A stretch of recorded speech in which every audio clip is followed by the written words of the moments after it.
जय श्री कृष्ण, जय श्री राधे। धर्मराज व्रत विधि और कथा।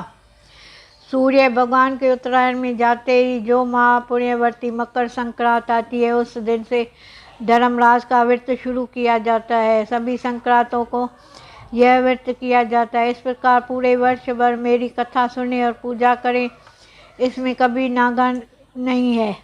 जिस घर में स्त्रियां पुरुष इस धर्मराज की कथा को श्रद्धापूर्वक प्रतिदिन पढ़ते हैं, वे दुखों से मुक्त हो जाते हैं, इसमें से कुछ भी संशय नहीं है। धर्मराज की कथा सुनने वाले को यमलोक के मार्ग में कोई कष्ट नहीं होता, उन्हें शीघ्र ही स्वर्ग तथा मोक्ष प्राप्त होता है। श्री धर्मराज व्रत कथा। एक समय की बात है कि नेमिषारण्य में सहस्रों शौनक आदि ऋषिगण परम श्रद्धा के साथ प्राणों का सूत जी महाराज से कहने लगे, भगवान, हम आपसे धर्मराज की कथा, उसका विधान तथा महात्म सुनना चाहते हैं, सो कृपा करके यह सुनाइए। सूत जी बोले, हे ऋषियों, आप लोगों ने मनुष्य के कल्याण की कामना से यह पूछा है, अतः आज मैं आप लोगों को धर्मराज की कथा सुनाता हूँ। सारे तीर्थ तथा व्रत करने से तथा नाना प्रकार का दान देने वाला मनुष्य, जिनकी उपासना के बिना सुख के भागी नहीं हो सकते, इस विषय में एक कथा सुनाता हूँ, आप लोग ध्यान से सुने। पूर्व काल की बात है, राजा बब्रुवान मऊ जयपुर में राज्य करता था। वह बड़ा दयालु, धार्मिक तथा गौ ब्राह्मण और अतिथियों का पूजक था। उसके राज्य में हरिदास नाम का एक महाविद्वान ब्राह्मण रहता था। उसकी पत्नी भी बड़ी धर्मवती और सुशील थी। उसका नाम गुणवंती था। दोनों पति पत्नी भगवान विष्णु के सेवक थे। उन्होंने सभी प्रकार के व्रत किए, किंतु धर्मराज नाम के भगवान की कभी सेवा नहीं की।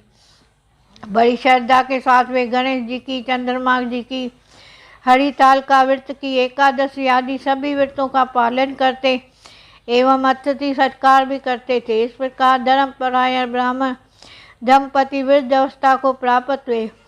एक दिन गुणवंती मृत्यु को प्राप्त हुई। धर्मचारण के प्रभाव से उसको यमदूत आदर पूर्वक यमलोक को ले गए। दक्षिण दिशा में पृथ्वी से ऊपर धर्मराज का बहुत बड़ा लोक है, जो कि पापियों के लिए भयानक है। धर्मराज का लोक चौकर है, उसमें 4 द्वार है। उस पुर के बीचों बीच धर्मराज का सिंहासन है। उस रत्न जड़ित सिंहासन पर भगवान धर्मराज विराजमान रहते थे। पास में ही चित्रगुप्त जी अपने स्थान पर बैठते हैं और सबके कर्मों का हिसाब करते हैं। यमदूत गुणवंती को लेकर वहां पहुंचे। चित्रगुप्त जी ने उसके कर्मों का हिसाब किया। उसके धर्मचारण पतिव्रत धर्म को लेखा देखकर बहुत प्रसन्न हुए, परंतु कुछ उदासी के साथ उसके कर्मों को धर्मराज को सुनाया। गुणवंती के कर्मों के सुनकर धर्मराज जी थोड़े परेशान हो गए। ये देख गुणवंती ने कहा, प्रभु, मैंने अपनी समझ के अनुसार जीवन में कोई दुष्कर्म नहीं किया है, फिर आप अपनी उदासी का कारण बताने की कृपा करें। धर्मराज ने कहा, हे देवी, तुमने व्रत आदि से सभी देवों को संतुष्ट किया है, लेकिन मेरे नाम से कोई दान पुण्य नहीं किया है। यह सुनकर गुणवंती ने कहा, हे धर्मराज, मेरा अपराध क्षमा करें, मैं आपको उपासना नहीं जानती थी। अब कृपा करके इसका उपाय बताइए, जिससे मनुष्य आपके कृपा पात्र बन सके। यदि मैं आपके मुख से आपके भक्ति मार्ग को सुनकर मृत्यु लोक में वापस जा सकूंगी, तो आपकी संतुष्ट करने का प्रयास करूंगी। धर्मराज ने कहा, सूर्य भगवान के उत्तरायण में जाते ही जो महापुण्यवती मकर संक्रांत आती है, उस दिन से मेरी पूजा शुरू करनी चाहिए। इस प्रकार पूरे वर्ष भर मेरी कथा सुने और पूजा करें, इसमें कोई नागा नहीं है। आपातकाल आने पर भी मेरे धर्म को इन 10 अंगों का पालन करें।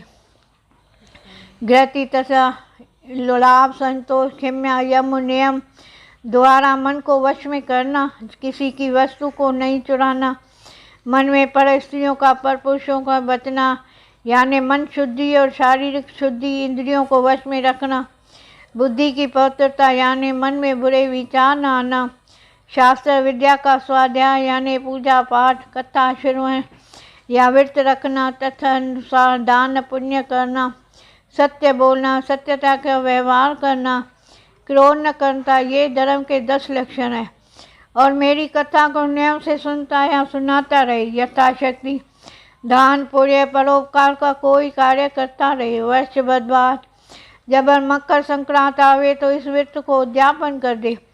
यथाशक्ति सोने अथवा चांदी की मूर्ति बनवा कर ब्राह्मणों को द्वारा विधि विधान से प्राण प्रतिष्ठा करके षडोपचार करके पूजा एवं हवन करें। मेरे साथ चित्रगुप्त जी की पूजा करें। काले तिल के लड्डुओं का भोग लगाएं, ब्राह्मण को भोजन कराएं। बांस की टोकरी में 5 सेर धान ज्वार रखकर ब्राह्मणों को दान में दे। स्वर्ग प्राप्ति के लिए स्वर्ण का दान करें। इसके अलावा शैया गद्दा तकैया रजाई कंबल पादुकाएं बांस की लकड़ी लोटा डोर 5 वस्त्र 5 कपड़े भी दान देने चाहिए। यदि सामर्थ्य हो तो मेरे निमित्त श्वेत या लाल और चित्रगुप्त जी के निमित्त काली गाय दान करें। धर्मराज की बात सुनकर गुणवंती ने विनती की, हे प्रभु, मुझे फिर से मृत्यु लोक में जाने दो, जिससे मैं आपके व्रत का करूं, इस व्रत के प्रसार से भी लोगों के बीच कर सकूं। धर्मराज ने उसके लिए सहमति दे दी। सहमति देते ही गुणवंती के शरीर में जान आ गई। उसके पुत्र आदि बड़े प्रसन्न हो गए। उसने सभी बातें अपने पति को बताई। मकर संक्रांत आते ही दोनों ब्राह्मण दंपति धर्मराज के निमित्त व्रत शुरू किया। 1 वर्ष के बाद इस व्रत का उद्यापन किया। इस व्रत के प्रभाव से उसे स्वर्ग की प्राप्ति हुई। सूत जी ने शौक आदि ऋषियों से कहा, हे ऋषियों, जिस घर में स्त्री या पुरुष इस धर्मराज की कथा को श्रद्धापूर्वक प्रतिदिन पढ़ते या वे दुखों से मुक्त हो जाते, इसलिए कुछ भी संशय की बात नहीं है। धर्मराज की कथा सुनने वालों को यमलोक के मार्ग में भी कोई कष्ट नहीं होता, उन्हें शीघ्र ही स्वर्ग तथा मोक्ष प्राप्त होता है। धर्मराज की आरती। जय श्री कृष्ण। राधा कृष्ण।